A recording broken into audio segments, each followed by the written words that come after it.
Akira Toriyama, thank you for giving me the best childhood I could ever ask for. And it's all thanks to a little anime called Dragon Ball Z.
Thank you for bringing us the fans along the ride with your amazing wacky adventures with Son Goku and his friends. When I heard about the passing of Akira Toriyama, I was surprised that I wasn't shocked or emotional. It was an incredibly strange feeling because I grew up with this man's stories of Dragon Ball. I precisely remember starting around the Frieza saga, or Namekian saga. It was when Gohan and Krillin, as well as Vegeta, went searching for the Namekian Dragon Balls.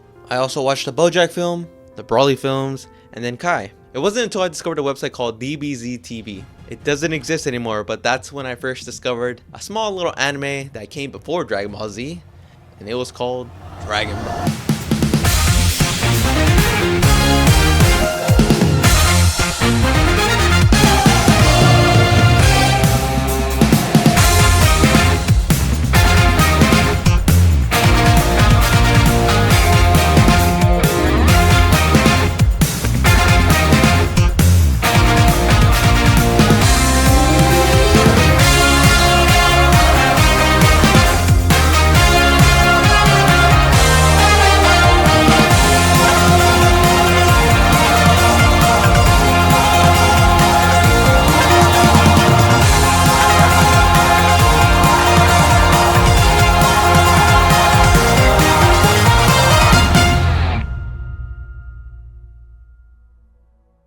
I was so surprised that there were still more adventures with Goku, but this time with him as a kid. And I remember watching the wacky adventures Goku had with his friends, with my family, and we truly just fell in love with the show. And soon enough, we moved on back to Dragon Ball Z. And I remember feeling the hype because that time, it was technically going to be my very first time watching everything in chronological order. Now, I've seen the Saiyan arc, the Frieza arc, and the Buu arc, but I saw all of that in Spanish. And when it came to Kai, I did watch from the Saiyan saga to the Frieza saga, all in English. But the one I never got to see was the Cell arc. I remember the Cell arc being my favorite because of the way it was structured, characters, and story. And then learning about the behind the scenes on how Toriyama had to change the story. Now that is truly talented. I don't know how that man was able to do it, but he did it and accomplished it.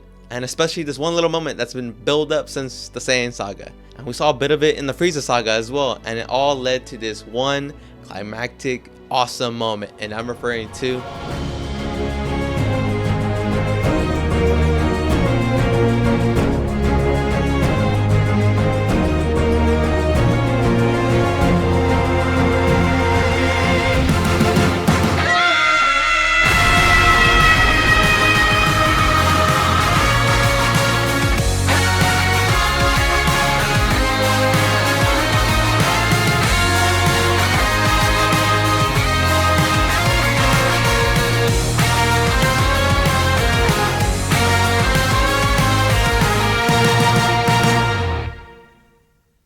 Gohan transforming to Super Saiyan 2 for the very first time. It was so incredibly well done. The whole entire Cell arc was so incredibly well done. Super Saiyan 2 wasn't just the only coolest looking form. When you look back to the show, and just watching Goku and the others turning Super Saiyan encourages us to turn Super Saiyan. Don't lie, we all try to turn Super Saiyan at one point in our lives. And also try to do the Kamehameha.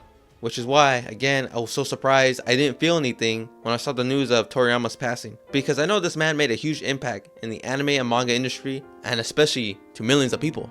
Many may say he's the father of anime and manga, or he's the Michael Jackson of anime and manga, the Stan Lee of anime and manga. And honestly, I have to agree. If it wasn't for Akira Toriyama, we wouldn't have had some of the greatest animes we have today. Like for starters, the big three, which are One Piece, Naruto, and Bleach, and for some reason exclusively in that particular order.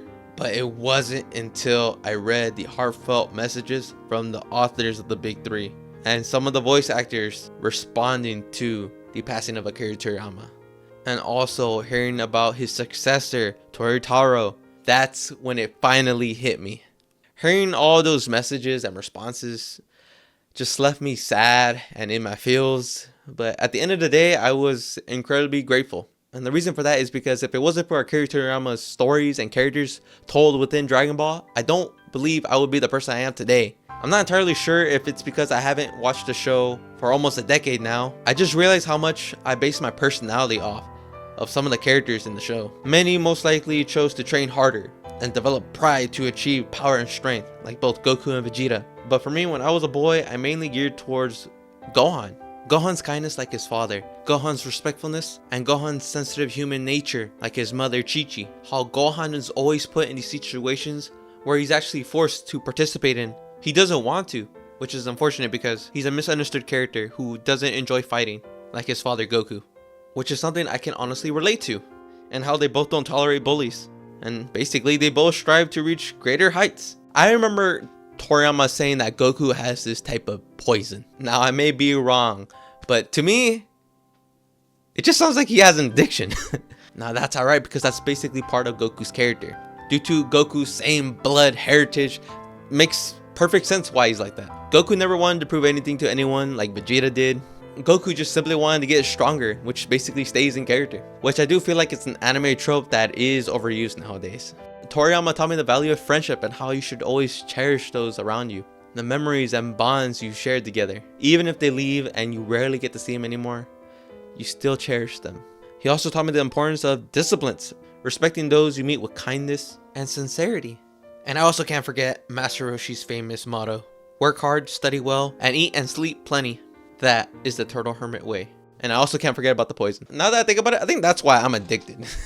I'm addicted to working. I've always been addicted to working ever since high school. I worked for 6 summers, 6 winters, during school and in summer school. It's like poison or addiction. Like Goku, he simply trains and trains and trains to get stronger, while I work just to provide. And no matter how many times Goku and his friends got taken down or died, they always found a way to get back up. And this reminds me of a quote that I honestly believe goes along with what I'm saying.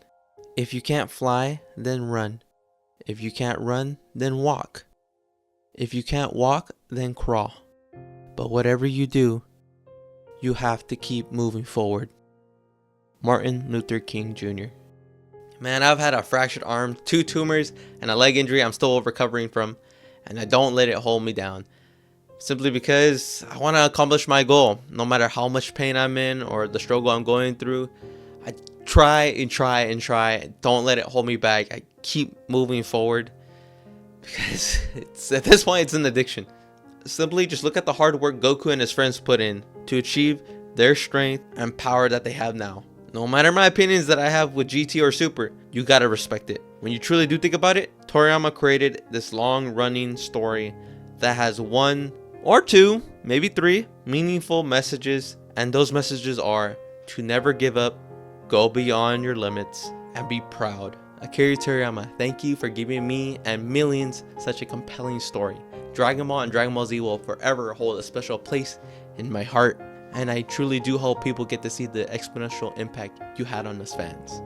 Akira Toriyama, you truly are the man, the myth, the legendary Super Saiyan. Take care.